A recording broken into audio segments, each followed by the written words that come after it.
গাছের জন্য একটা র্যাক বানাইছি, জানি না কয়টা আসবে।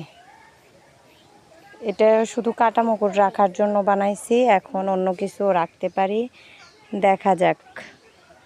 চলো কাজ শুরু হোক। ইচ্ছে ছিল যে কয়টা কাটামোকড় আটবে সে কয়টা রাখবো, বাকিগুলো আর রাখবো না। এখন দেখতেছি এখনো অনেক কয়টা বেঁচে গেছে। এখন এখান থেকে যেগুলো একাধিক আছে সেগুলো রাখবো না।